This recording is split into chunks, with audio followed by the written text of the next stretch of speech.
पूर्णिया सांसद पप्पू यादव को यूपी के सीएम योगी आदित्यनाथ से टकराना महंगा पड़ गया।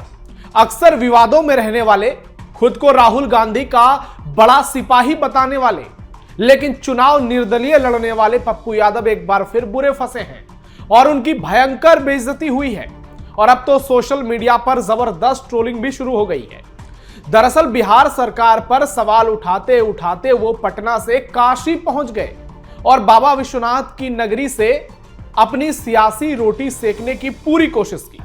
लेकिन वाराणसी में योगी पुलिस ने पप्पू यादव को सख्त और साफ संदेश दे दिया कि अगर आस्था के नाम पर भ्रम फैलाएंगे, हिंदुओं को गुमराह करेंगे तो किसी हाल में बख्शा नहीं जाएगा।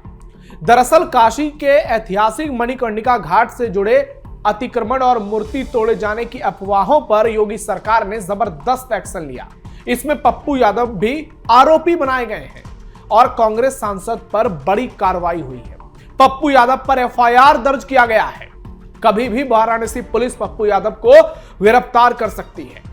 तो विवादों में रहने वाले पप्पू यादव एक बार फिर से विवादों में आ गए हैं और उनकी गिरफ्तारी की खबर आपको कभी भी मिल सकती है। नमस्कार, कैपिटल टीवी बिहार में आपका स्वागत है। मैं हूं नवेंदु और आज बात करेंगे पप्पू यादव को लगे झटके और बाबा विश्वनाथ की नगरी काशी में हो रहे बवाल की, क्योंकि हर एक बिहारियों का काशी से बड़ा खास लगाव है।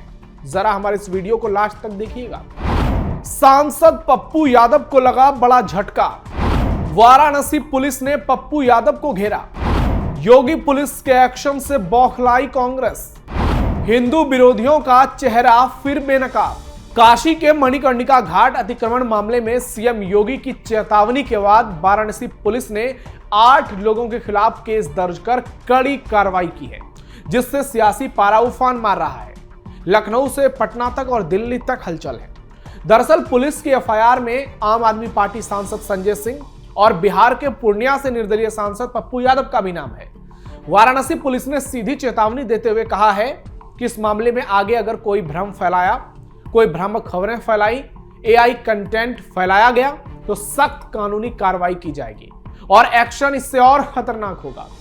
वहीं पुलिस ने लोगों से अपील की है कि ऐसे नेताओं के भ्रामक सूचनाओं पर यकीन न करें। एसीपी दशाश्वमेध घाट अतुल अंजान ने बताया कि सोशल मीडिया साइट एक्स पर अफवाह फैलाने के आरोप में 8 लोगों के खिलाफ केस दर्ज किया गया है और ये सारे नामजद आरोपी हैं। इन 8 व्यक्तियों में कांग्रेस सांसद पप्पू यादव का भी नाम है। इन सभी पर बीएनएस की धारा 196, 298, 299 और 353 के तहत केस दर्ज किया गया है। साथ ही धार्मिक भावनाएं भड़काने और सामाजिक सौहार्द बिगाड़ने के सीधे आरोप के तहत केस दर्ज किए गए हैं। आपको बता दें कि इस विवाद को तूल विपक्षी नेताओं ने ही दिया। पप्पू यादव ने बकायदा इस पर वीडियो बनाया, जिसमें आरोप लगाया कि सरकार काशी की धरोहरों को खंडित कर रही है। इसमें मणिकर्णिका घाट पर कई मूर्तियों को तोड़ा गया ऐसे आरोप लगाए, जिस पर यूपी सरकार को प्रेस कॉन्फ्रेंस करके तमाम बातों से पर्दा हटाना पड़ा। और अब एफआईआर के बाद मामला और गर्मा गया है, क्योंकि सपा सुप्रीमो अखिलेश यादव ने भी सरकार पर हमला बोला है। कांग्रेस पार्टी भी हमलावर है और आरजेडी भी हमलावर है। आपको बता दें कि वाराणसी में राय अहिल्याबाई की प्रतिमा तोड़े जाने का वीडियो सोशल मीडिया पर वायरल हुआ, जिसे स्थानीय प्रशासन ने नकार दिया। योगी आदित्यनाथ ने भी कहा कि हम काशी को और भव्य बना रहे हैं। वो काशी पहुंचे थे और उन्होंने वहां प्रेस कॉन्फ्रेंस किया और सारी बातें स्पष्ट कर दी कि रानी अहिल्याबाई की प्रतिमा बिल्कुल ठीक।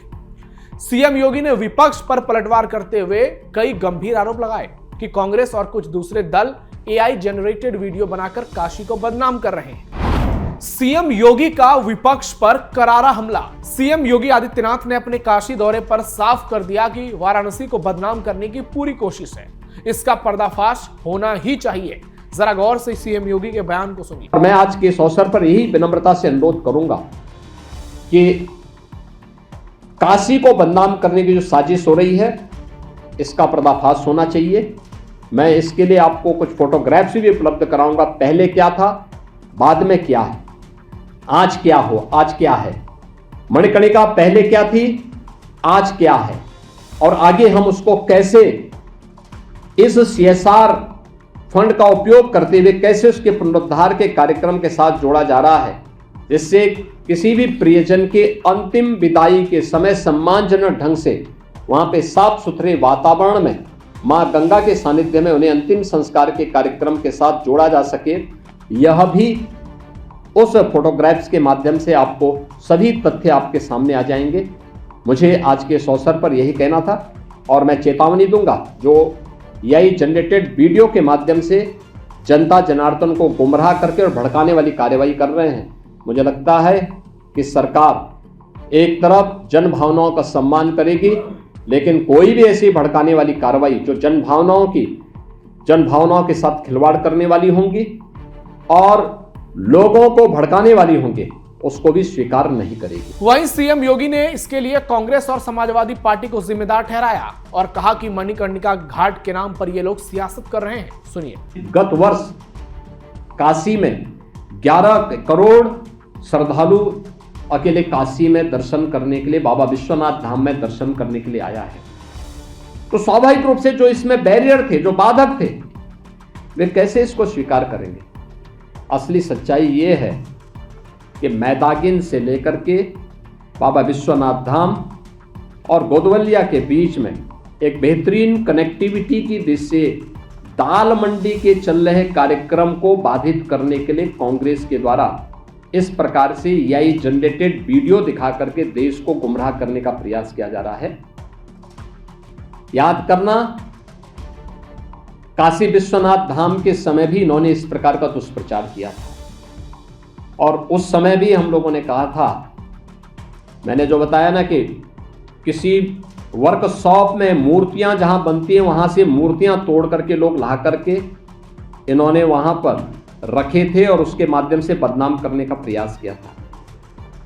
काशी विश्वनाथ धाम में न केवल काशी विश्वनाथ धाम में आने वाले श्रद्धालुओं की सुविधा बढ़ी है, हजारों श्रद्धालु वहां पर अब एक साथ आ सकता है, बल्कि 40 से अधिक मंदिरों का पुनरुद्धार का काम भी वहां हुआ है और वहां पर जुड़े हुए जो पुरोहित वर्ग था उनके भी संरक्षण के लिए अनेक कार्यक्रम वहां पर हुए हैं और वे भी आज सम्मानजनक ढंग से अपनी आजीविका का वहां से आजीविका बना रहे हैं। योगी आदित्यनाथ ने साफ कर दिया कि काशी में चल रहा विकास कार्य कई लोगों के गले नहीं उतर रहा। यही कारण है कि सोशल मीडिया में झूठी तस्वीरें डालकर जनता को गुमराह किया जा रहा है, हिंदुओं को भ्रमित किया जा रहा है। ये विकास के काम में बाधा पहुंचाने का काम कर रहे हैं।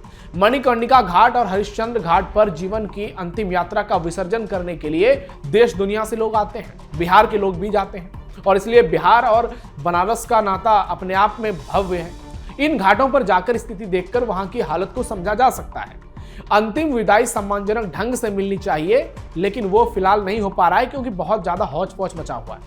ऐसे में इन घाटों को विकसित करने के लिए CSR फंड से काम किया जा रहा है और इसी काम को देखकर विपक्ष लगातार योगी आदित्यनाथ को बदनाम करने की साजिश रच रहा है। शवों को जलाने के बाद उड़ने वाली राख की वजह से गंगा के पानी का COD स्तर भी बढ़ गया है।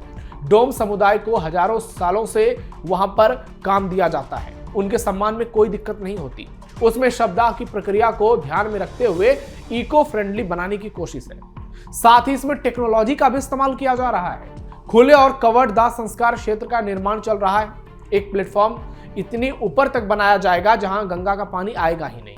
काशी विश्वनाथ कॉरिडोर की तरह ही मणिकर्णिका घाट का पूरा निर्माण किया जा रहा है। इसमें वेटिंग रूम से लेकर toilet, checking room, ramp, drainage, waste management का पूरा प्रोजेक्ट बढ़ाया जा रहा है। लोकमान्य अहिल्याबाई होलकर की प्रतिमा को संरक्षित किया जा रहा है और निर्माण का काम पूरा होने के बाद प्रतिमा को वापस स्थापित किया जाएगा। यानी सरकार पूरी तरह से काशी को क्यूटो बनाने के लक्ष्य पर आगे बढ़ी है। लेकिन पप्पू यादव आपदा में अवसर तलाश रहे हैं, लेकिन इस बार बुरे फंसे। योगी का पहले भी अपमान कर चुके हैं पप्पू। बात 2019-20 की है, जब बिहार के समस्तीपुर में जन अधिकार पार्टी के प्रमुख पप्पू यादव CAA और NRC को लेकर एक जनसभा को संबोधित कर रहे थे। इस दौरान पप्पू यादव ने CM योगी को धमकी दी थी। उन्होंने सीधे तौर पर योगी आदित्यनाथ को धमका दिया था और कहा था कि अगर एक ही प्रदेश में पैदा हुए होते तो सीने पर चढ़कर 32 हड्डियां तोड़ देता। वो कहते हैं कि बदला लेंगे, क्या इन्हीं को बदला लेना आता है? तुम ही तो शेर पर हम सवा शेर हैं, ये पप्पू यादव के बयान है। योगी, हिटलर का इतिहास मिट गया, तुम क्या चीज हो? पप्पू यादव की भाषा देखिए और एक बार फिर से वो योगी पर हमलावर है। कई बार वो योगी आदित्यनाथ की नकल कर चुके हैं, रोते रोते एक्टिंग कर चुके हैं और विवादित बयान देना पप्पू यादव की कोई नई आदत नहीं है।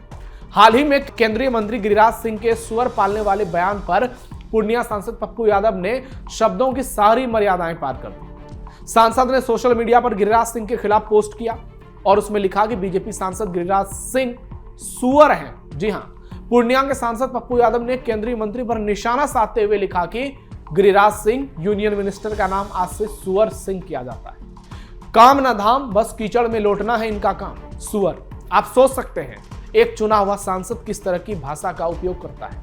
इस खबर पर आपकी क्या राय है, कमेंट बॉक्स में आप खुद बताइए। हमारे इस वीडियो को लाइक कीजिए, शेयर कीजिए और कैपिटल टीवी बिहार को सब्सक्राइब जरूर कीजिए। फिलहाल के लिए इतना ही, धन्यवाद।